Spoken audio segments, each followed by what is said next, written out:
Estamos de volta. Hoje nós estamos conversando com Leonardo Mamed sobre o livro Sob a Luz da Redenção. É o terceiro livro de uma trilogia em que o primeiro é Por Trás da Escuridão e o segundo é Das Trevas à Luz. E antes de nós retomarmos essa conversa com o Leonardo, gostaríamos de deixar aqui a nossa gratidão pela sua ajuda, por você fazer parte do Clube Amigos da Boa Nova, nos auxiliando a levar essa mensagem a mais pessoas com mais qualidade, a lugares que não têm, como nós temos aqui, a facilidade da informação, do consolo, da orientação. E para você que ainda quer nos auxiliar e ainda não sabe como, você pode se associar ao Clube Amigos da Boa Nova. 0800 12 18 38 é o telefone do Clube Amigos da Boa Nova. Você nos auxilia a levar essa mensagem, que é o reviver dos ensinamentos de Jesus a lugares distantes, a pessoas que não têm como nós essa oportunidade. Nós agradecemos sempre a sua colaboração, a sua ajuda.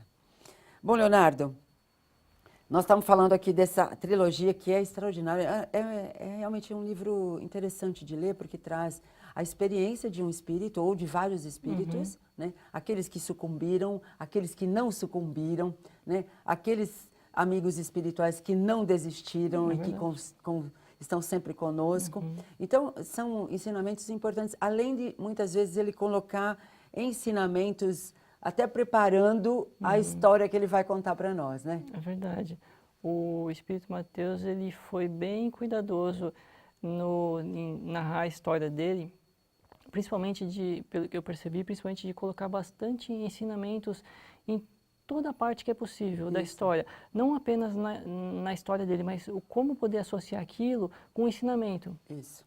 Então, a gente, no começo dos livros, principalmente, ele fala muito de passagens do Evangelho, né, de Nosso Senhor Jesus Cristo. E ele em cima dessas passagens, ele faz explicações para poder entrar na história. Na história, para você poder até entender o mecanismo daquela situação, não se revoltar com as situações que são às vezes muito tristes, mas que fazem parte do progresso, porque é isso. Né? Nós temos momentos felizes e momentos não tão felizes, às vezes momentos muito tristes, mas que fazem parte do nosso aprendizado, da evolução. Né? Faz parte. A gente tem que entender e começar a compreender as coisas, que a gente pode cair, mas a gente também pode se levantar. Sim, a gente não tem que pensar que se a gente caiu, a gente vai ficar ali para sempre. A gente tem que caiu para a gente poder ter o esforço da gente conseguir se levantar por conta própria. Porque depois, mais adiante, você não vai cair, porque você vai estar preparado para enfrentar isso. Então, por isso que essas quedas na nossa vida, no nosso dia a dia, seja coisinhas pequenas ou seja coisas um pouco mais sérias, tudo é para preparar o nosso espírito, para a gente realmente conseguir evoluir, para a gente deixar para trás todo aquele peso, tudo aquilo que impede o nosso progresso e a nossa evolução. Pois é, você se fortalece com as dificuldades, né? Porque as facilidades é fácil de você passar, né? Você consegue superar ou viver muito bem os momentos felizes. Os momentos difíceis é que nos fortalecem para que a gente tenha, eu entendo até, para que a gente tenha a humildade, né, e o discernimento de passar pelos momentos felizes sem nos arvorarmos em orgulhosos, em melhores do que os outros, né? É verdade. É tudo uma questão de trabalho, para a gente poder trabalhar a nossa moral e o espiritual, porque a gente vai aprendendo a lidar com as situações, aprendendo a lidar com os nossos irmãozinhos do dia a dia, a gente vai aprendendo a ser mais solidário, a gente vai entrando num ciclo, num elo, para a gente percebendo que a gente não está sozinho, que a gente vive num mundo que a gente tem que pensar no coletivo, a gente tem que pensar no próximo, a gente tem que pensar aquele outro que está passando uma situação difícil, a gente tem que pensar o que a gente pode fazer por ele, porque auxiliando o próximo, a gente também vai estar se auxiliando, Sim. porque o mundo melhorando para ele, o mundo vai estar melhorando para todo mundo. Sim, verdade.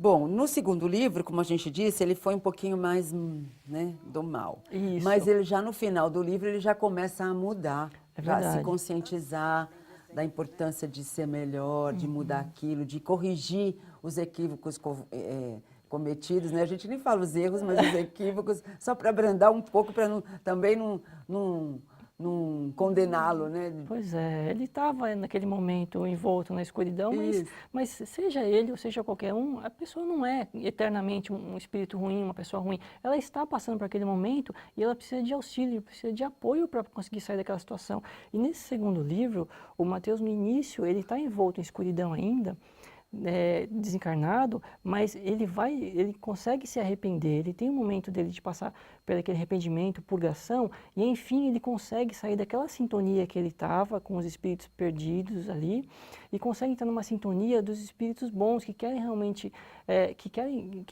resgatar, que querem auxiliar todo mundo, eles conseguem fazer ele sentir aquilo, então ele é resgatado numa colônia, numa morada espiritual.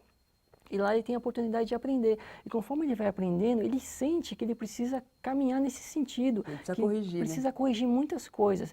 Ele começa a sentir o quanto aquilo é importante, o quanto aquilo está sendo bom para ele.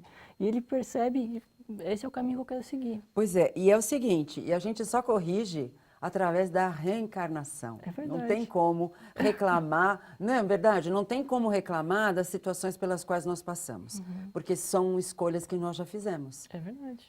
Quanto melhores escolhas, melhores vivências.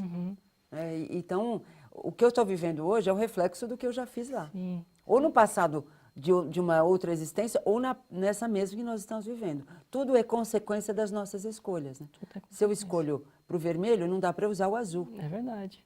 É tudo consequência, é um acúmulo de coisas que você vai trazendo, que você vai colocando em cima dos seus ombros, que vai chegar um momento, você vai ter que seguir. Você vai ter que... Vai ter que escolher o caminho que você vai trilhar.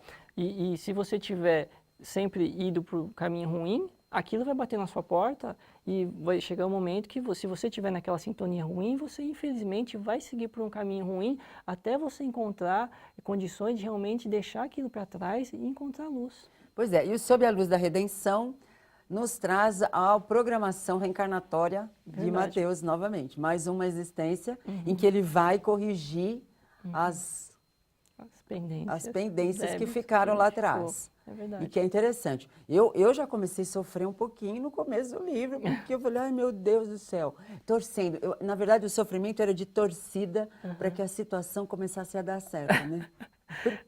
É porque a gente vê o Mateus, a gente viu como é que ele estava disposto a seguir pelo caminho de redenção, o caminho do amor, e ele reencarna, ele consegue reencarnar no âmbito daquelas pessoas da qual ele fez coisas ruins, justamente para consertar. Mas só que, além dessas pessoas, ele tem débitos com outras Outras, né? pessoas. E ele precisa saldar esses débitos, seja com pessoas que estiveram com ele na última encarnação ou numa outra encarnação, enfim, não importa. Você vai ter que saldar aqueles débitos para você conseguir caminhar adiante. Muito bom. O começo já é um começo difícil. Mas acho que nós vamos para mais um intervalo e na volta então a gente começa a falar como é que ele renasceu.